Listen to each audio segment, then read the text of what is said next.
Now let's talk about aromaticity and Huckel's rules. Now I mentioned that when we have conjugated systems, we'll increase our stability. And we just talked about that with buta-1,3-diene. But there's something that we can go even a step further with. Now we'll need to move to a cyclic system for this, but you probably remember benzene, right? Has 3 double bonds and a 6-membered ring. And you'll probably also remember that this has a resonance structure where we can move these double bonds, just like so. So we've moved the electrons over into in between these 2 carbons, and these are resonance structures.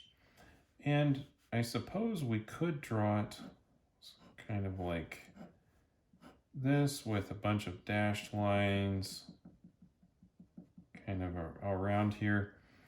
But chemists generally are not going to try to draw that. So we'll either draw the single bonds or the double bonds in explicitly, or sometimes we just get a little lazy and we just put a circle inside. And I don't know, this can look a little bit nicer in some cases. And I would use this sometimes when I'm not doing a reaction on the benzene ring. But if I was doing a reaction there, I may want to switch over to this style of drawing. It's really up to you as to how you would like to do it. Now, these compounds, or benzene, is an aromatic compound. And that doesn't mean that it necessarily smells good. It smells a lot like gasoline because there's a significant quantity of benzene or toluene in gasoline. But it does mean that the pi system is unusually stable.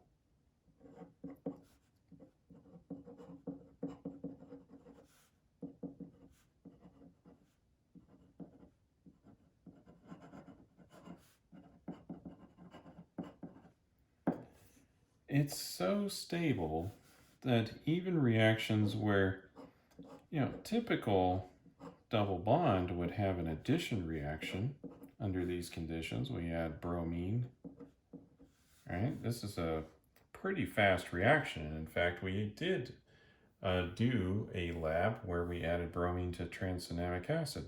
I actually have a video of that. And you can see that in some of those cases, the first case I did a time lapse, and that happened pretty quickly. So next time I just ran it real time, and you can watch the reaction happen. In this case, there's no reaction. And that's just simply because this aromatic ring here with this resonance is very stable. Now, you can get some reactions to happen on a benzene ring. We could add bromine to that. Now we'll have to use some catalyst, so we'll use iron 3 bromide.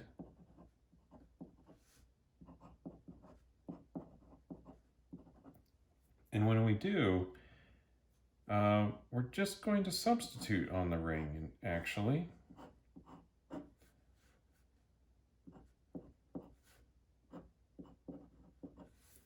So we don't actually add across the double bond, we maintain that aromatic ring.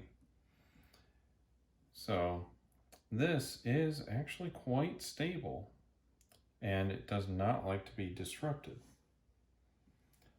Now, we could look at a system that is very unstable and in fact very hard to make, and that would be cyclobutadiene. And in this case, we've got a lot of things working against us. One of them is ring strain for sure, because here we've got very much the ideal bond angle, 120 degrees for this hybridization. Down here, we're forcing something that wants to be 120 degrees down into 90 degree territory. And even without these double bonds, a four-membered ring is not a favored thing to make. But this goes even further than that. These do not hybridize and form like a resonance structure. There is no resonance structure here. Right? These bonds do not move up there and form a different resonance structure. And in fact, the bond lengths are different. Whereas up here in a benzene ring, the bond lengths are all the same. Down here, they're distinct.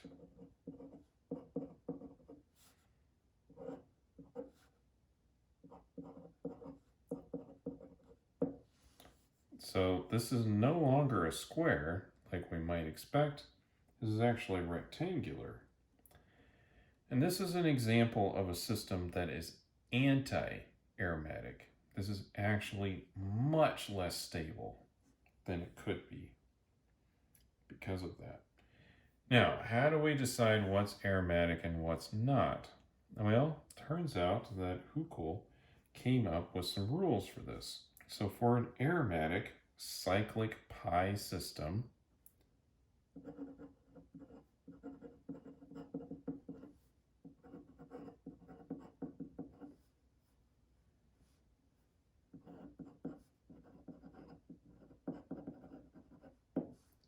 these are very stable.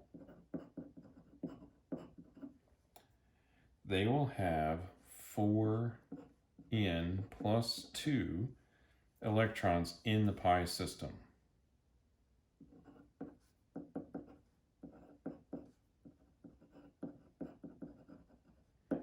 Now, this has to be a ring. Now, they would say that this actually starts at n equals 0 and goes up from there. But I'm not exactly sure how you make a ring out of just 2 carbons, but I see textbooks and everything going with that. So I'll write it down, but I just don't see you making a ring that small.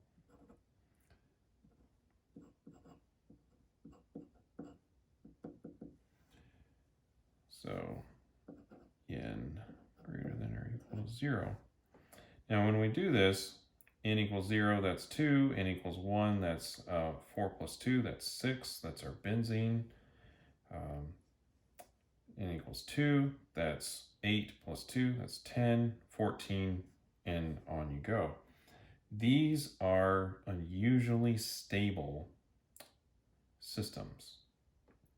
And then we can have anti-aromatic.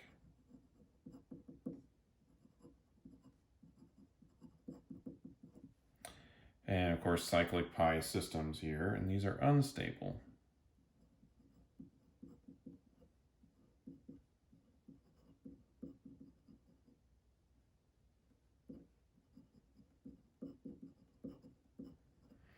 And you can determine these by simply 4n, where n is at least 1.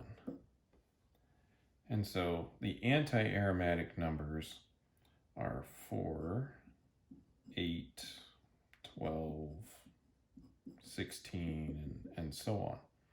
So if we have 4 pi electrons, like we do in the cyclobutadiene, this is an anti-aromatic compound.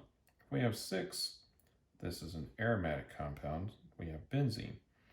Now there are some other important things that aromatic compounds have, and one of those is that it has to be a flat molecule. And it needs to be flat so that pi system can extend over the whole molecule. And if it's not able to do that, it will not benefit from the additional stability that the pi system is able to provide when it extends over a larger portion of the molecule. Now, this isn't to say that the entire molecule needs to be stable or covered to be aromatic. Just the ring structure is what we're talking about. So if we were to go with, say, a styrene,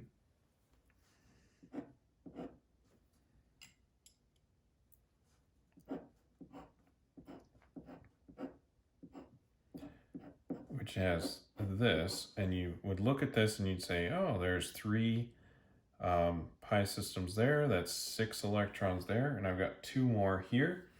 That's 8 electrons. Well, these are not part of a ring, and so they're not going to count.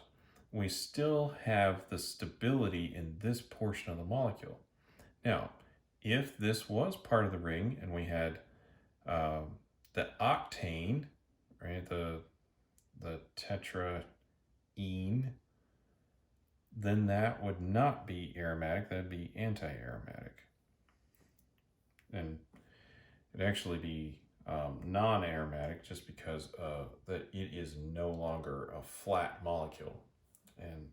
And so both of these things will need to be a flat molecule to be either aromatic or anti-aromatic, and then you'll just have to count up the number of pi electrons they have inside the ring. So there's 6 inside of this ring. These other 2 don't count. This is aromatic.